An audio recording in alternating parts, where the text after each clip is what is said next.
paradoxal, mas não é. Eu quero trazer uma palavra para a sua vida com o seguinte tema: cristão ateu. O cristão ateu. Hoje, na nossa escola bíblica avançada, estudar um pouco sobre o ateísmo. O que é o ateísmo? O que é um ateu? O que é um ateu? É um camarada muito pancado da ideia que não acredita em Deus. O ateu é aquele que não acredita em Deus e vive como se não acreditasse. Mas nessa manhã eu quero trazer uma reflexão da palavra, dizendo que é possível um cristão ser ateu, porque ele crê em Deus, mas não conhece a verdade e vive como se não conhecesse. Vou repetir para você: o cristão ateu é aquele que acredita em Deus, mas não conhece a verdade e vive como se não o conhecesse.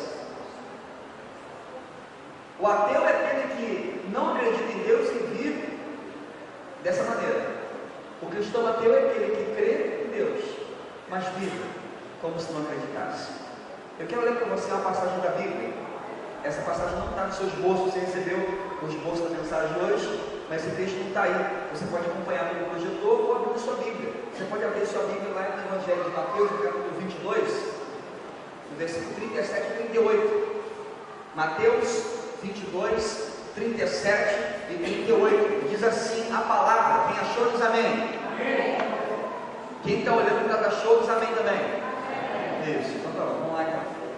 Diz: respondeu Jesus: ame o Senhor, o seu Deus, de todo o seu coração, de toda a sua alma e de todo o seu entendimento. Este é o primeiro e maior mandamento. Qual é o maior mandamento da Bíblia? Amar a Deus. Se você quiser pegar a Bíblia e resumir a Bíblia em uma só coisa, ame a Deus de todo o teu coração, de toda a tua alma, com todo o teu entendimento. Quero ler o seguinte texto para você. 1 João 2, 1 João 2, versículo 3 e 4. 1 João 2, versículo 3 e 4. E diz assim: sabemos que o conhecemos, se obedecemos os seus mandamentos. Aquele que diz, eu conheço, mas não obedece aos seus mandamentos, é mentiroso. Repita isso: é mentiroso. Ficou fraco? E a verdade não está nele.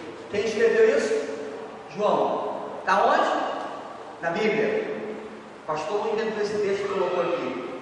Se você diz que conhece a Deus, mas não obedece aos seus mandamentos, a Bíblia diz que você é mentiroso, que você não conhece a verdade. Você acredita nele, mas você não o conhece de verdade. A questão é que não basta conhecer a Deus, não basta acreditar em Deus. Se você me diz que acredita em Deus, você não está me dizendo uma grande coisa, porque crer na existência de Deus, se o grande propósito de Deus fosse que a humanidade apenas acreditasse na sua existência, eu penso que Deus se apresentaria para a humanidade, apareceria para todo mundo, diria: galera, eu sou Deus, o alfa, o ômega, o princípio e o fim. Tchau, estou indo. Valeu, prazer em conhecer vocês. Se o propósito de Deus fosse que você apenas acreditasse na existência dele, ele daria um alô para a humanidade e sumiria do mapa. E todo mundo diria: você conhece a Deus? Claro que conheço. Um dia ele veio aqui e deu até um tchauzinho para a gente. Um dia ele passou aqui pela terra e mandou um beijo para a gente. Ele existe? É claro que existe. Você crê nele? Crê, claro. Como é que ele é? Você diria um monte de coisa sobre ele. Ele é alto, ele parece um pastor Leonardo, bonito, é assim, assado. E você E você falaria coisas que Deus falou para você na vez que Ele veio. Se o grande propósito da Bíblia, se o grande propósito, a proposta do reino de Deus fosse que você apenas acreditasse nele, isso seria suficiente. Mas a grande proposta do reino não é que você acredite em Deus, mas que você conheça a Deus, porque há uma diferença gritante entre acreditar e conhecer. Sim ou não? Existe? A grande proposta é essa, que você conheça. Quer ver um exemplo? Por exemplo, quantos aqui acreditam que lá nos Estados Unidos, num estado chamado Flórida, tem um lugar chamado Disneylândia? Quantos acreditam nisso? Quem acredita que lá tem um lugar chamado Disneylândia? Quantos acreditam? Quantos acreditam na Disneylândia? Desculpa, Jaque. Disney World. Disneylândia, Califórnia? Perdão, porque você sabe o que é. Você sabe o que é. Eu vou chegar lá, você vai entender o que eu vou falando. O que tem lá na Disney World? Gente, olha, deixa eu falar com você. Eu já sou censurado aqui, de vez em quando tem esses ataques, né? Alguém perguntou, mas por que o nome dos jovens é Upgrades? O que é isso? O que é? Por que chamam de Up? Gente, então agora com o Disney World fica melhor ainda, né? Então, o que tem lá? Você sabe dizer o que tem lá nesse lugar? O que tem lá? Diversão. Mas o que tem lá? Muita comida. O que mais tem lá? Lá tem o Mickey? Tem o Mickey lá? Tem. Muito legal. Você sabe falar um monte de coisa que tem lá, sabe? Você já foi lá? Quem já foi lá? Uma irmã aqui, uma alma, duas almas. Uma alma mentirosa atrás.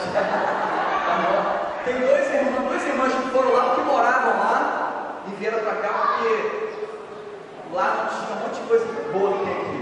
Aí vieram para cá aqui no Brasil. Tem a Renatinha que foi lá. Você é capaz de falar um monte de coisa que tem lá, mas você às vezes não foi lá. É a mesma coisa sobre Deus. É possível que você diga, eu acredito em Deus. É possível que você me diga um monte de coisa verdadeira sobre Deus, mas que você não conheça de verdade, porque você nunca foi nele, que você nunca esteve nele, porque você nunca se aproximou muito dele. Você sabe que tem lá um negócio chamado Deus. Você está me entendendo? Até aqui você entendeu? O grande propósito da Bíblia não é que você acredite em Deus. O grande propósito da Bíblia é que você ame a Deus. O propósito é você amar. Você pode me falar um monte de coisa sobre ele, mas se você o amar de verdade, é o suficiente. Se o grande propósito de Deus fosse que as pessoas acreditassem nele, querido, o mundo estava lindo. Porque afinal de contas, 95,4% da população do mundo acredita em Deus. 95,4% do mundo acredita em Deus. Tem 4,6% de doido que diz que não existe. 95% diz, não, Deus existe. Deus existe, mas é uma pessoa. Deus existe, mas é bobo. Deus existe, mas para mim ele é uma vaca. Deus existe, mas para mim ele é uma pedra. Você está entendendo?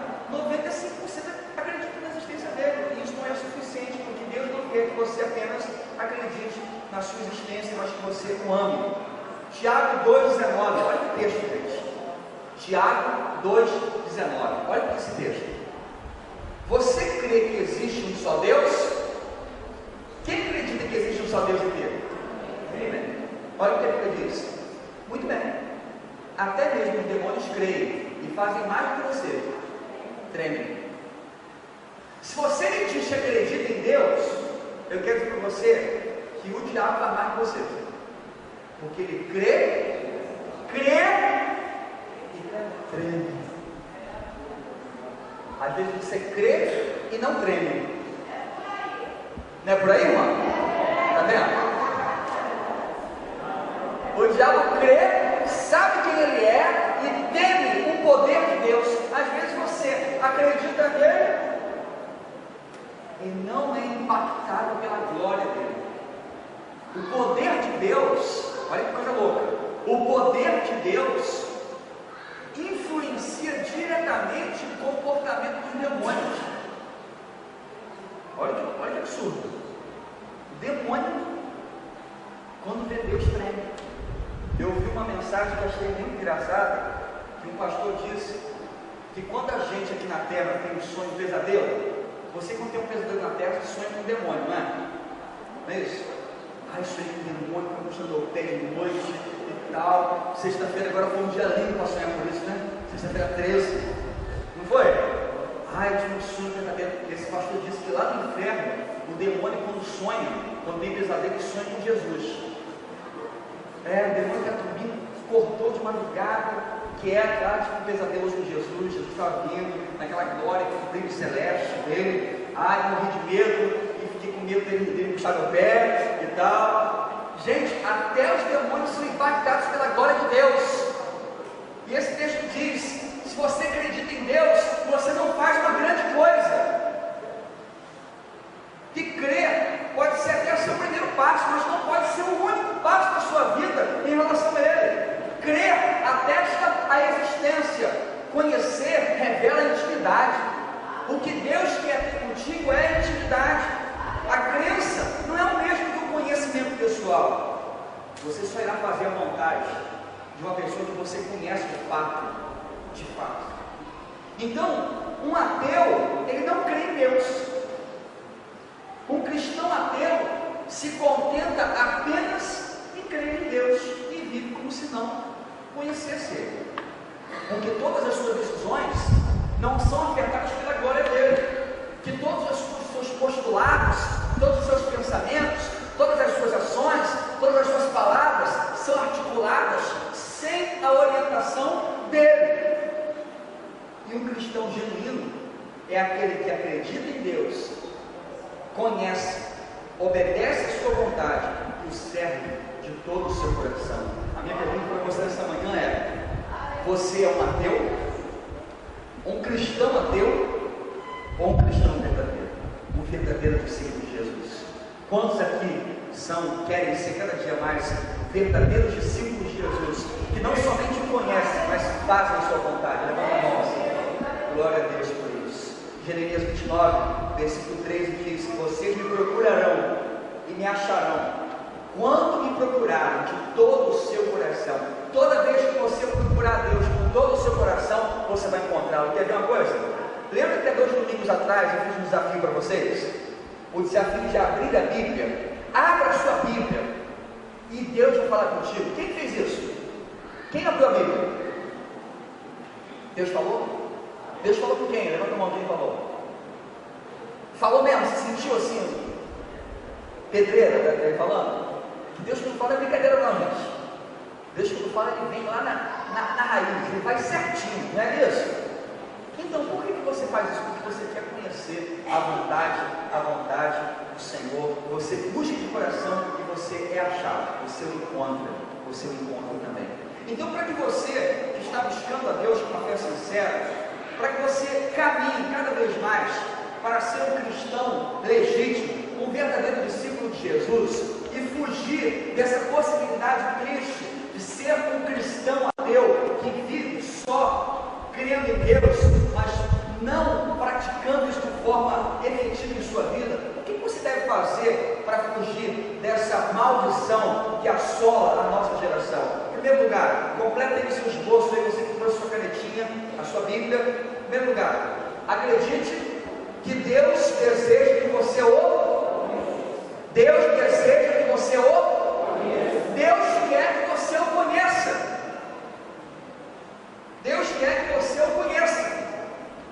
O conhecimento de Deus não é algo restrito somente para pastor, para líder, para gente que tem vocação. Deus quer conhecer você. Você é filho de Deus.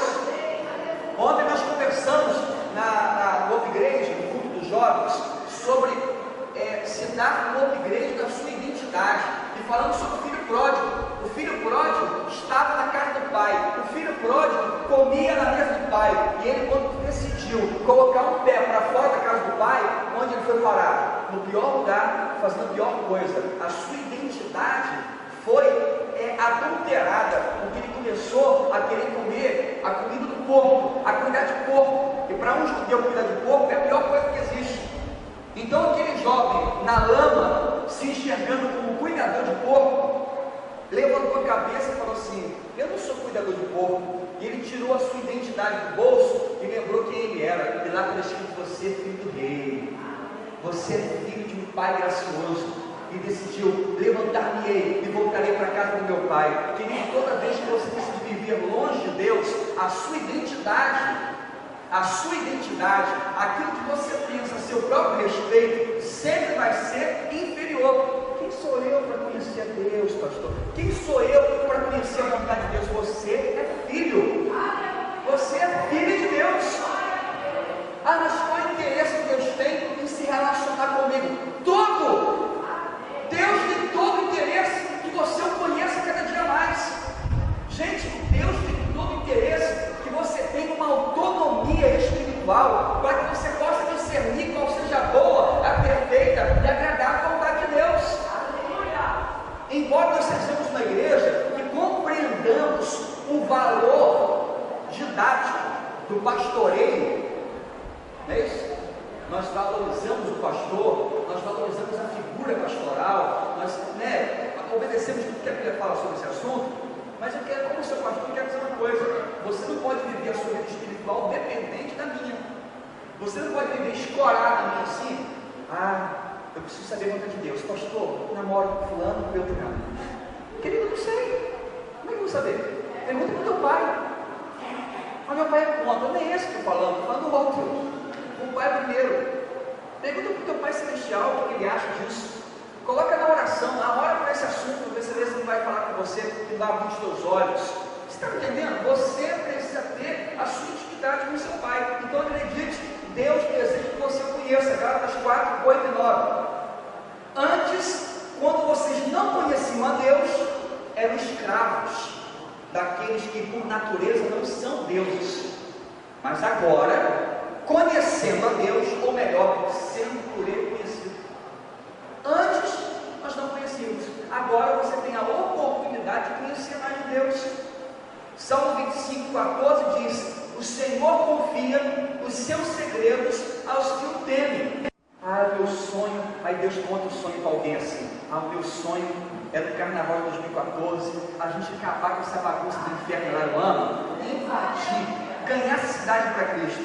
Aí ele fica lá no céu assim: para que eu vou contar isso? Para que eu vou contar? Deixa eu procurar um povo doido para contar isso. Aí caiu aqui. Ele veio logo contar para a gente, né?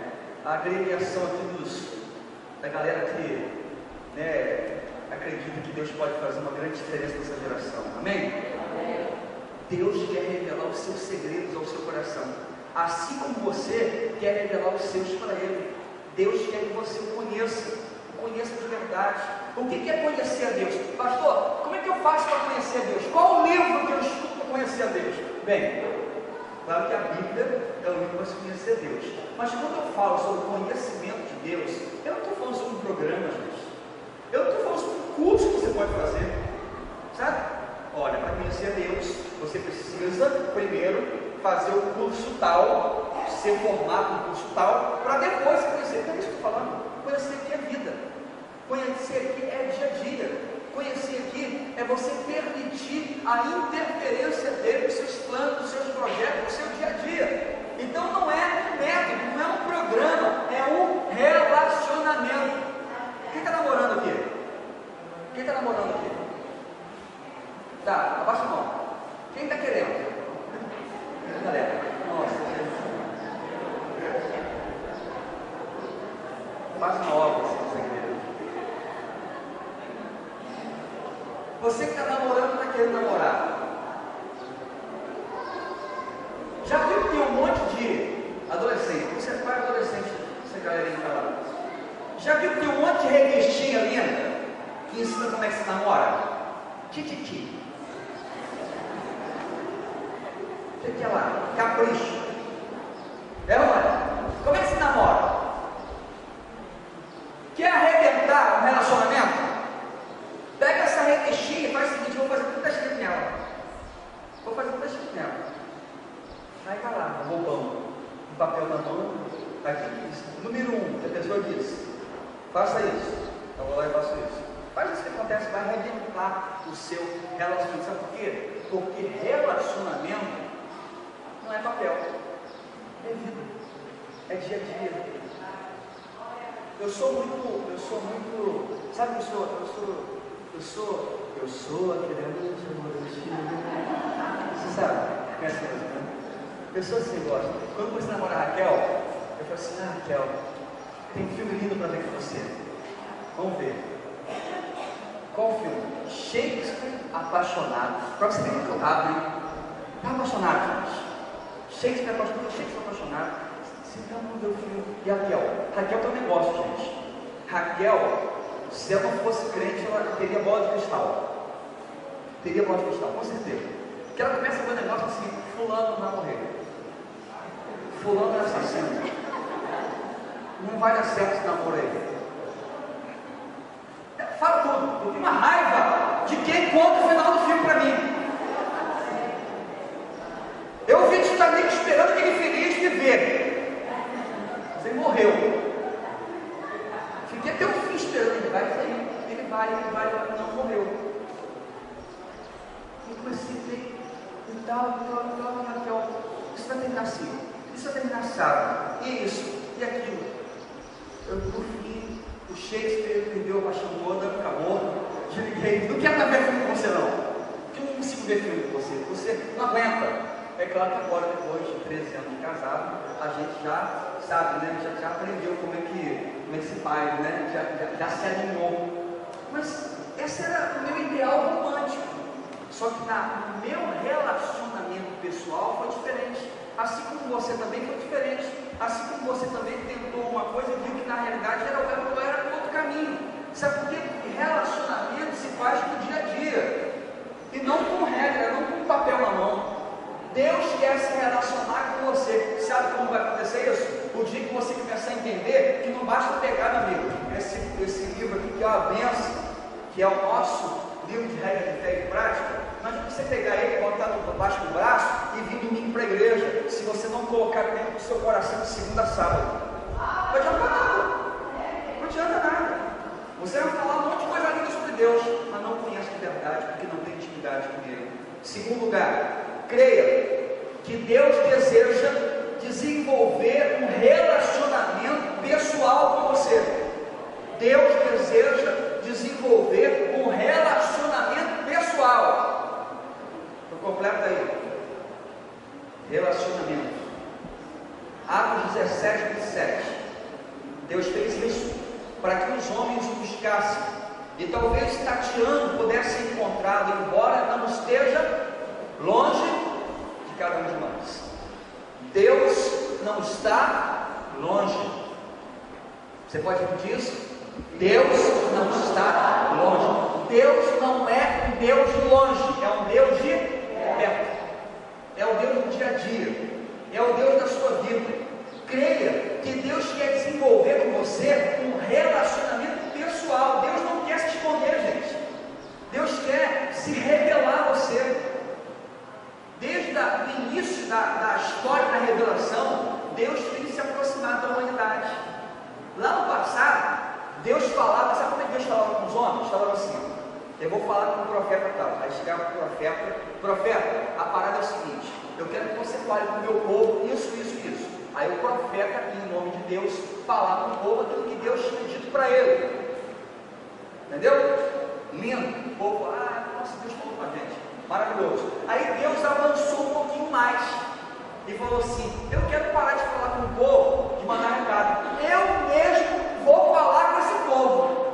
Aí mandou o seu filho Jesus. Aí Jesus veio. Quem era Jesus? É Deus falando diretamente às pessoas. Mas só tem problema.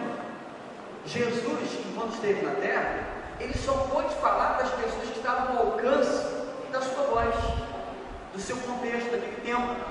Aí Deus falou assim, não, eu vou fazer algo mais para me aproximar do homem.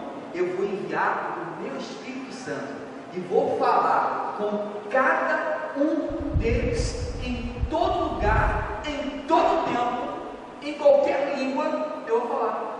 E o que nós temos hoje? A possibilidade intimidade de, através do Espírito Santo, conhecer a vontade de Deus. Cada um de vocês aqui pode conhecer a vontade de Deus sozinho na sua casa. Cada um de vocês aqui pode ter comunhão com Deus. Sabe por quê? Porque você tem o selo do Espírito Santo no seu coração, que é a sua ponte de conexão com o Pai. Deus quer se revelar a você. Deus quer que você tenha um relacionamento pessoal. O que é isso? Você e Deus. Gente, quando chegar no céu, quando nós chegarmos no céu, para dar conta da nossa vida, você não vai ter pai e mãe, você não vai ter pastor e nem discipulador. Deus vai perguntar para você: e você? Fala aí, o que você fez com as oportunidades que eu te dei? Deus, a parada é o seguinte: meu pastor, esse não é pastor, não. Porque os meus pais, é você comigo aqui agora.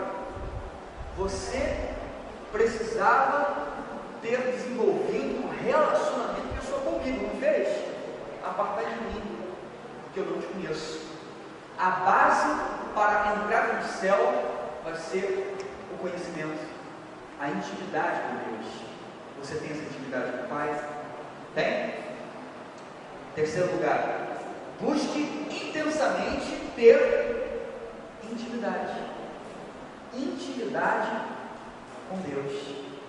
Tenha intimidade com o teu Pai. O Salmo 63, versículo 1 até o 4 diz: ó Deus, Tu és o meu Deus, eu te busco intensamente, a minha alma tem sede de Ti, todo o meu ser anseia por Ti, numa terra seca, exausta e sem água. Quero contemplar-te no santuário e avistar o Teu poder e a Tua glória. O Teu amor é melhor do que a vida, por isso os meus lábios te exaltarão. Enquanto eu viver, te bendirei, em Teu nome levantarei as minhas mãos. Davi aqui estava revelando um pouquinho da sua intimidade com Deus, da sua intimidade com o seu Pai, com o seu Deus. Querido, Deus deseja que você tenha intimidade com Ele, não só o conhecimento, mas o conhecimento de intimidade. Sabe o que é ter intimidade? Ter intimidade, gente, é você ter a liberdade de fazer coisas com Deus que você não pode fazer com mais ninguém. Sabia? Mais ninguém. Deus, quando criou o ser humano, Deus formou o ser humano, Ele formou o homem lá no pó da terra, formou e fez com as suas mãos. Não foi assim? Fez. Em determinado momento estava aquela massa, né? O homem modelado, mas o texto que Deus fez o quê? Fez isso? Soprou onde no homem? Soprou na cabeça do homem, no pé? Soprou onde? Se você imaginar essa cena, junto comigo, Adão, boneco Adão, aqui, Deus vindo pertinho, nariz com nariz, beijinhos de mão.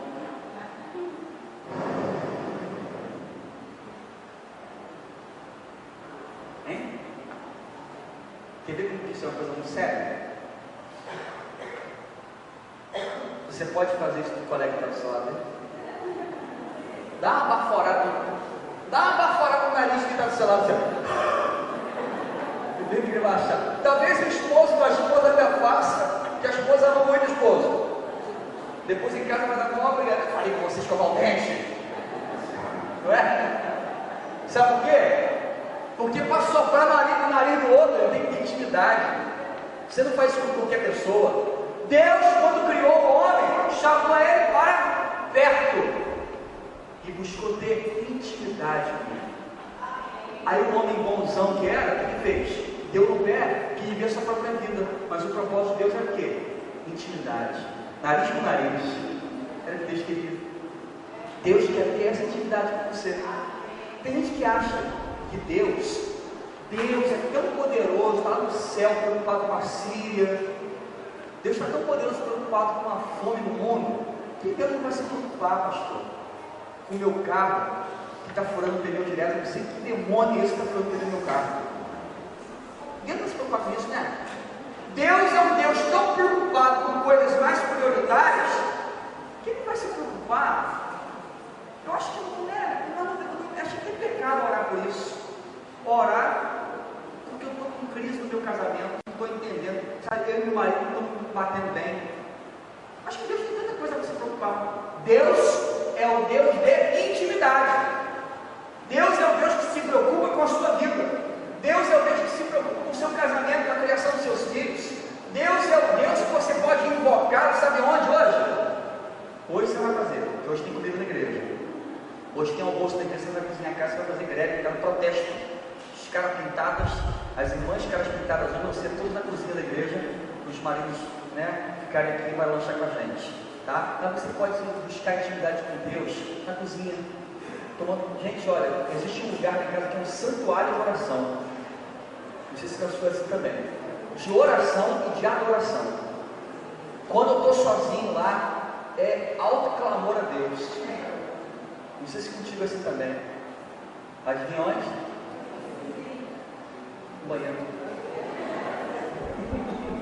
É, não é? Eu estou no banheiro tomando banho, gente. Eu me sinto verdadeiro Adão, antes do pecado. Não imagina essa cena, por favor. Delete, deixa só minha esposa imaginar. Eu estou tomando banho, estou lá cantando, começa a orar. Eu fico orando, tomando banho. Você já orou assim? Já orou? Se sentiu pecando por isso? Hein? Então era assim que Adão vivia com Deus. Estava lá, né? Sem nenhuma folha de barreira e adorando a Deus, na presença de Deus. Eu estou lá, me dá outra. Nossa, que bom adorar a Deus, Senhor, muito obrigado. Senhor, que água maravilhosa. O chuveiro queima. Nossa, aí rapidinho a oração acaba, né? E é ótimo que a oração do chuveiro está quente, né? O chuveiro queimou nesse fim, às vezes aí, nossa, só Jesus. Busque ter intimidade com Deus. Deus quer ser o Deus da sua vida. Olha o que o texto diz: o teu amor é melhor do que a vida. Gente, que coisa é essa? Você consegue dizer isso para o seu Deus? Deus, o teu amor é melhor do que a vida. Te amar é melhor do que viver. Hein? Já pensou? É o que Deus quer ver em você. E para terminar, confie plenamente a sua vida a Deus. Confie plenamente a sua vida a Deus. Salmo 9, versículo 10. Os que conhecem o teu nome, confiam em ti, pois tu, Senhor, jamais abandonas os que te buscam. Quem conhece a Deus, confia nele. Quem conhece Deus de verdade, confia. Confiar é você entregar nas mãos. Aquela história que eu contei aqui, lembra? A história do equilibrista, né? É você entrar no caminho de Deus, é você descansar nas mãos de Deus, é você saber, olha, meu Deus, eu posso morrer. Estou na mão dele, estou tranquilo. Porque eu sei que ele é meu Deus. Eu conto com você. Um crente que confia em Deus, até morto, testemunho. Sabia disso? Meu sogro contou uma coisa que eu achei muito interessante.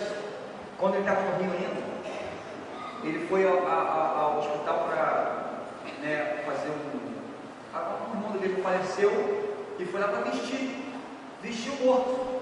A família estava muito triste, não conseguia fazer isso, então foi o pastor ajudar lá a vestir. E quando chegou lá no necrotério, é isso? Chegou lá no necrotério, o homem que estava lá, o enfermeiro que estava responsável por aquele setor, chegou lá, o pastor não se identificou com o pastor e falou assim, o homem falou assim: vem cá, essa pessoa que está aqui na pedra é um crente, não é? Não tem roupa dizendo sou crente, não tem nada. Mas como é que você sabe que ele é um crente? Ah, eu sei. Eu trabalho aqui há muitos e muitos anos. Eu faço esse trabalho aqui há muitos e muitos anos. Eu já percebi uma coisa. Quando as pessoas não acreditam em Deus, não são servos de Deus, quando elas morrem, o temor da morte é tão grande que os seus ossos, seus músculos se enrijecem, que para poder vestir a pessoa tem que quebrar um braço para vestir a pessoa. Mas de vez em quando chegam uns aqui, estão molinho, gostosinho de vestir. Olha, facinho. E todos esses são facinho de vestir, pode saber, é servo de Deus. É ou não é? É um servo de Deus. Gente, extraordinária. Você, até quando morrer, vai testemunhar que é um servo de Deus. Molinho, molinho, ó. Quem quer estar molinho, molinho aquele dia, hein? Quem quer estar lá? Eu quero, mas não tão cedo. Vou dar muito trabalho aqui pela frente. Faça, por quê? Porque não morre, você entrega, você vai com Deus. Você não veio buscar, vem tranquilão. O pessoal que fica chora, eu estou morrendo de rir. Eu estou feliz da vida. Confie. Presta atenção, isso aqui que é importante. Você confia que Deus é o Deus que vai segurar a tua mão no dia da morte e te levar para a eternidade? Você confia nisso? Gente, se nós confiamos que Ele é o Deus que vai segurar a nossa mão e nos conduzir para a eternidade, faz favor, segura na mão dele aqui na terra ainda e confia nele as coisas da vida também. Porque Ele disse para você: não ande ansioso por coisa alguma. Não andei ansiosos por coisa alguma. Quanto ao que haveis de vestir, de comer, de beber, não sou eu que visto os lírios do campo? E nem Salomão em toda a sua glória se vestiu como um deles? Se eu que sou capaz de vestir o mato que nasce na beira da estrada em glória, como é que eu não vou cuidar de você? Confia nesse Deus, querido. Entrega a sua vida a Ele. Confia a sua vida financeira nas mãos dEle. Confia a sua família nas mãos dEle. Confia o seu casamento nas mãos dEle. Confia a criação dos seus filhos nas mãos dEle. Confia os seus relacionamentos nas mãos dEle. Entrega tudo outro nas mãos dEle. Porque Ele é o Deus que quer cuidar de você. Não seja um cristão ateu que acredita em um Deus distante, um Deus que está lá em cima. Acredite no Deus que está do teu lado, o Deus que tem interesse por você, o Deus que quer te segurar pela sua mão, hoje, neste lugar. É o Deus que quer te levar para casa, é o Deus que quer te abrir a porta da sua casa para você, é o Deus que quer estar junto contigo, em todos os momentos da sua vida. Esse é o Deus que nós cremos, e esse é o Deus que nós conhecemos. Busque mais, e você vai descobrir que Ele é seu melhor amigo. Você vai descobrir que Ele é o único que realmente tem total interesse na sua vida. Ele tem interesse em tudo, tudo. Ele quer tudo. Ele não quer uma parte. Ele quer tudo de você. Entregue tudo hoje nas mãos do Senhor. Feche seus olhos. Vamos orar? Pai eterno, Paizinho, muito obrigado, porque por nós mesmos nós não conseguiríamos, Senhor, se aproximar do Senhor. Nossos pecados, a nossa pequena fé, a nossa limitação humana naturalmente nos afasta do Senhor. Mas muito obrigado, Deus, que como o pai da parábola do filho pródigo, o Senhor não é o Deus que está de braço cruzado, o Senhor é o Pai de braço aberto, que recebe o filho indigno, que faz festa com o filho que desperdiçou bem, que abraça, que beija, que veste, que sela com um anel de paternidade, que calça, que celebra. Esse é o nosso Deus.